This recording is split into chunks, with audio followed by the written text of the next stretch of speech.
Hello everybody, I am Keaton and this is Kid Catholic Season 10, Episode 11. I hope that all of you are having an absolutely wonderful Tuesday so far. I know that I am. And before we get into today's video, I just want to say, please click the red subscribe button down below and the bell next to it. That way you get notified when I come out with a new video. I would greatly appreciate it. And so for today's episode, I wanted to take a look at something that is a little more serious, and I feel like needs to be talked about just because it's so prevalent in today's world. And I've made videos specifically on abortion in the past because obviously abortion is a very prevalent issue. But what I want to specifically focus on today is sort of all of those controversial life issues that fall under the Catholic Church, right? The Catholic Church's teachings on all of the life issues. Because while abortion does affect the most people and is the most prevalent, is the biggest, and I want to make that clear, there are a lot of others too that fall sort of under that umbrella of the Catholic Church's belief, from natural conception until natural death, right? Life from conception until natural death. And so what I want to specifically focus on today, because again, these are the controversial ones, because we can all agree, right, that it's morally wrong to just walk up to somebody and just kill somebody, right? But with all of these that I'm going to list, there are still people, a lot of people, who think that it's okay. And while some are a lot more normalized than others, and some think that it's a lot more okay than others might think, there are still people who think that there is some gray area in life or death, who think that, well, you might be able to get away with this when it's simply not true. And these include abortion, the death penalty, euthanasia, cloning, contraception, and assisted suicide. All of those things, of course, being a moral, grave issue, a serious sin, and one that we as Catholics need to stand up for in this culture of death that we live in. So I wanted to read from the USCCB, United States Conference of Catholic Bishops, on the Catholic Church's teaching on the life and dignity of the human person. I have it pulled up. It's a little bit long, but it sort of explains perfectly what the Catholic Church believes, and believes about all of these various topics as well. So, again, this is directly from the USCCB. We read, "The Catholic Church proclaims that human life is sacred, and that the dignity of the human person is the foundation of a moral vision for society. This belief is the foundation of all the principles of our social teaching. In our society, human life is under direct attack from abortion and euthanasia. The value of human life is being threatened by cloning, embryonic stem cell research, and the use of the death penalty. This intentional targeting of civilians in war of terrorist attacks is always wrong. Catholic teaching also calls on us to work to avoid war. Nations must protect the right to life by finding increasingly effective ways to prevent conflicts and resolve them by peaceful means. We believe that every person is precious, that people are more important than things, and that the measure of every institution, whether it threatens or enhances the life, is whether it threatens or enhances the life and dignity of the human person." That last little line to me is so important, right? That the measure of every institution is whether it threatens or enhances the life and dignity of the human person. Because whether we like to admit it or not, we are living in a culture of death. And that's sort of always been a thing, right? Now, right, like the biggest issue that affects the most people right now is abortion. In the past, it's been things like the death penalty, right? In certain parts of the world, there were places in the past where the death penalty was a lot more serious than abortion was at that time, right? Abortion may not have been a thing. So it has changed throughout our culture, but one thing that stayed the same is that for the most part, it's been a culture of death that we have been living in. And it is up to us as Catholics to promote a culture of life. And it's kind of sad in today's world that when we hear the idea of a culture of life, it's just sort of assumed to be just a Christian saying that, a pro-life saying that they just use to try to go against abortion. Seriously, when you look up culture of death online on Google, one of the first things that pops up will be about how it's just something that pro-lifers say in order to claim that there is a culture of death in the world. There is the culture of death in the world. When you have things like abortion that's normalized, you have the death penalty that's normalized, you have contraception that's normalized, right? Assisted suicide isn't exactly to the point of being normalized, but there are still people who agree with it, which is obviously morally disgusting. The Catholic Church believes that each individual has their own soul, has a purpose of going to heaven or of of going to hell, right? Well, has the purpose of going to heaven. That's what I should say. Has the purpose of going to heaven. And since I kind of like briefly went through them, I want to look at them each one by one. Obviously, I can't get like too in depth on each one of them and make a separate video for all of them. But it is very important to talk about each one that I've listed. And again, these are the specific like big controversial ones because controversial in today's society, not against Catholic teaching or anything like that. Because again, we can all agree that it's wrong to go up and blatantly murder someone, but there are some people who think that these things are morally correct. And I want to open it up with abortion. Abortion I'm not going to get too in-depth on because I have made a lot of videos about it in the past. So if you want to go and check those out, I highly suggest you do. I would really appreciate it. Obviously, it is a complete moral wrong, an intrinsic evil in every way, shape, and form. And it is the biggest problem because it is affecting the most people right now, right? It is killing millions and millions of babies. And it's so normalized. It's so socially acceptable that you're considered just awful, evil person if you disagree with it. And that's how it is in today's world. And then abortion is, again, the killing of a living baby inside of the womb simply because the baby is unwanted, simply because the baby is seen as a choice, not as a separate life with a soul, with a purpose, and with a life to live. And then euthanasia and assisted suicide, I sort of want to talk about together because they are sort of similar, but there are key differences that I want to mention. Now, euthanasia is the act of quote-unquote mercilessly, heavy quotes because it's not true, but it's considered mercilessly killing someone who is sick, who is suffering, sort of ending their suffering, and someone else making that decision. And there can be a lot of factors going into this. Maybe the family can't afford to help pay for the person who is sick. Maybe the government's paying for it and they're sick of paying for it, right? The taxpayers are sick of paying for it. Money may be an issue, or just the family chooses to in the first place, right? There could be a lot of different things that go into that. And then assisted suicide is similar, except it's the own person's decision. So a lot of times what we see happening today is someone with cancer or someone with a serious illness will choose the day that they die. We'll say, I want to die on this day. We'll make that their death day. And while a lot of people think, oh, well, what's the big deal with that? It's their decision. It's their choice. That, again, is completely blocking the idea of natural death. You are choosing when to die, and you're having help for it. And euthanasia, still, it's the ending of suffering. It's mercy. That is not mercy. Killing someone is not mercy. Intentionally ending a life before it comes to its natural end is not mercy. It is a form of murder. And euthanasia and assisted suicide are those things. And they are things that are morally disgusting and we need to push back against. And then cloning, and this is sort of a new one, and I feel like the further we get into the future, the more this will become like a bigger deal, because we think about cloning and we think, well, oh, that's cool, it'd be cool to have a clone of me, and in a joking way, yeah, a clone of you, haha. In actuality, no, like that is morally disgusting, because we are not just physical being, we are not just made of matter, we are not just genetics, right? We are not just a being grown in a dish, which is what cloning is, right? We have a soul. We have a soul with the purpose of going to heaven, right? That's why we were here on earth. We have a soul, and the idea that we can just sort of duplicate that, replicate that, make it something different, grow a human being in a dish. It's morally disgusting. Like it straight up is. No matter how quote unquote cool we think it might be, it is morally disgusting. And then contraception. Contraception is arguably maybe the most normalized out of all of these. Everybody is doing it, right? And it's sort of in a way what led to this culture of death.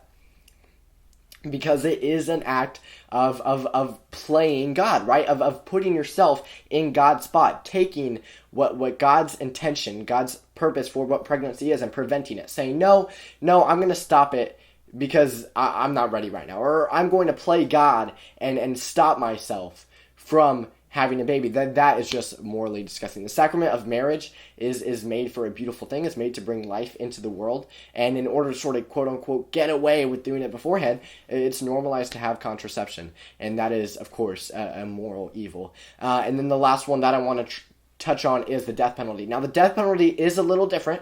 Unlike the others that I've listed, it is not an intrinsic evil. It is still wrong in America, right? It is not an intrinsic evil. And here's what I mean by intrinsic evil. So I want to explain that. I'm not saying that it's good. The death penalty is not a good thing.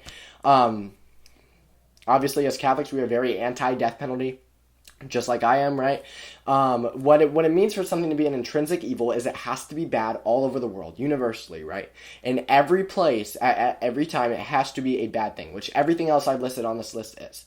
The death penalty is only acceptable if the criminal, or the person being tried, the person being put to death, is not containable. So if a certain place where this happened a lot in the past, right, if they didn't have the ability to contain the criminal, whether it's like the actual physical structures, right, the room, whatever it might be, if they don't have the ability to contain the criminal, and that criminal is putting other people's lives at risk, then the death penalty is technically acceptable. And again, we don't see that nearly as often nowadays that we do in the past, because we have a lot more advanced technology. We have a lot better ways to keep prisoners contained.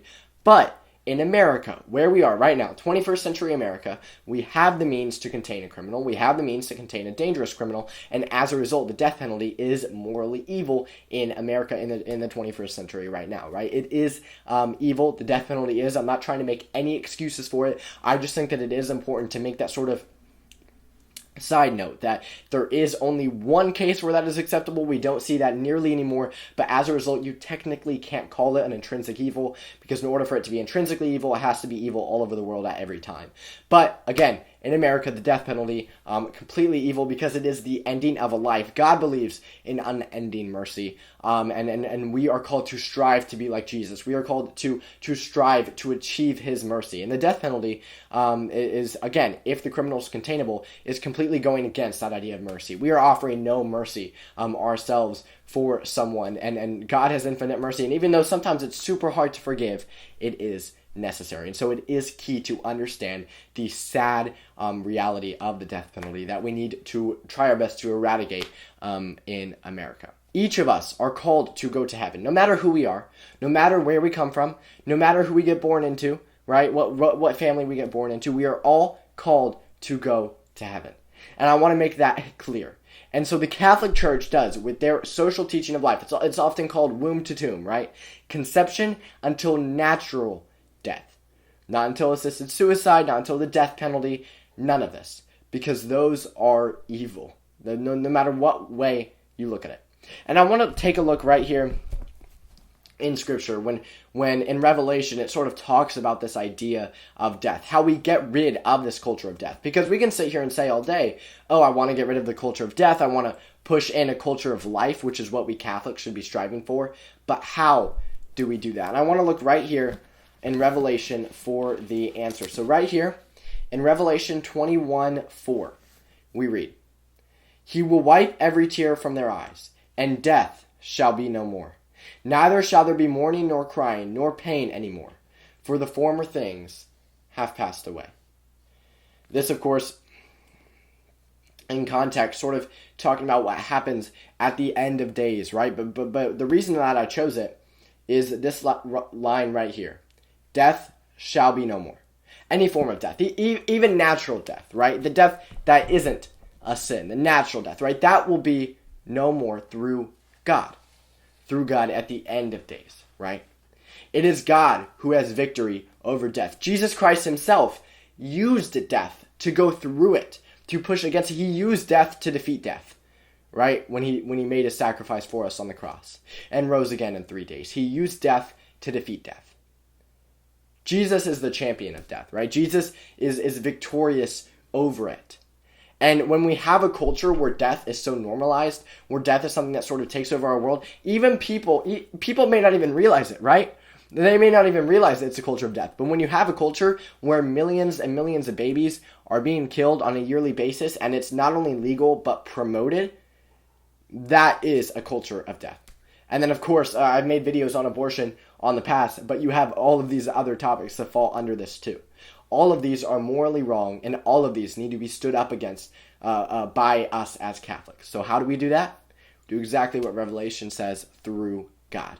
We can't accomplish any good without God. We need God, right? And so if we take our hopes to him, if we take our wants to him, if we take our prayers to him, then whether it's a yes or no, he will answer them. And how we push back against the culture of death is through God, is through the Catholic Church, is by promoting the Catholic Church, and in our society not being afraid to. And it's up to all of us, and especially us as young people, to push back against this sad culture of death that we are living in, because there is a lot of life, right? There is a lot of life, and there is a big push for a culture in life that all of us need to promote. So now that the topic is done, do y'all know what it's time for now? It's time for the Saint of the Week. And today's Saint of the Week is Saint Zita, and today's saint is viewer suggested. So thank you for suggesting that. Her feast day, as of when this is posted, is today, Tuesday, April 27th. So again, thank you for the suggestion. And if you ever have a topic or a saint that you want to suggest, please leave them in the comments down below. I would be happy to get to them. So Saint Zita is a 13th century saint, and at the age of just 12, she became a housekeeper for a rich weaver in Italy. And as it turned out, she would stay there for the next over 40 years of her life until she died. She was a housekeeper, and she actually always kept herself busy. She said that laziness was absolutely not for her. She always wanted to keep herself busy, and in fact, it was said that she did her chores with so well, and she did everything so well that it made a lot of the other servants jealous of her, just jealous of how well she was able to serve. She actually has a quote that I absolutely love that I want to read right here. It says, "A servant is not holy if she is not busy. Lazy people of our position is fake holiness." That sounds like an absolute truth bomb from Saint Zita. Saint Zita also gave a lot to a poor, and at first, the house that she was doing it for kind of got upset at her, but they were just won over by her amazing deeds. And as a result, she was given, unlike a lot of the other servants, full reign over her schedule, meaning she got to control what she did when, because the housekeepers knew she would always keep busy, right? She would always keep busy, so she had full reign over her schedule. As a result, she spent a lot of time visiting the sick, visiting the imprisoned, and taking time to pray. She would use her service, she would use her doing chores, housekeeping, as a way of prayer, as a form of prayer to God. In fact, when she died, so many people heard about her good deeds that the people themselves were the first ones who started proclaiming her as a saint, which for someone who's just a servant, right, quote, just a servant, for the people around that town to be proclaiming you as a saint, that had to have a pretty big impact on those around you. So Saint Zita is an absolutely incredible saint, obviously incredibly hardworking, and anytime we feel like we may be sort of struggling with that, we're getting close to the end of the school year, laziness is starting to kick in right now, I know that well, we can look through Saint Zita for help. Saint Zita, pray for us. So, thank you all so much for watching today's video. Before you click off this video, please click the red subscribe button down below and the bell next to it. That way you get notified when I come out with a new video. Please go to my website, kidcatholic.com. There's so many awesome things you can do on there. I am doing in-person talks again since the COVID shutdowns. So I would love to come and speak to your RCIA, youth group, men's group, women's group, church, school, whatever it might be, right? So please reach out to me at kidcatholic1@gmail.com, or just go to my website in the contact me page. Email me, and we can work it out from there. I'm happy to do it over Zoom as well, and I'll also do it in person. Also, please check out all three of my social medias, Facebook, Twitter, and Instagram. The link to all three of those will be in the description below. And like I mentioned earlier, please comment any saint or topic suggestions that you might have, and like the video. So, once again, I hope that you all enjoyed. I hope that you all are having an absolutely fantastic day. I am Keaton, and this has been Kid Catholic. I'll see y'all next week, and hi, Brielle.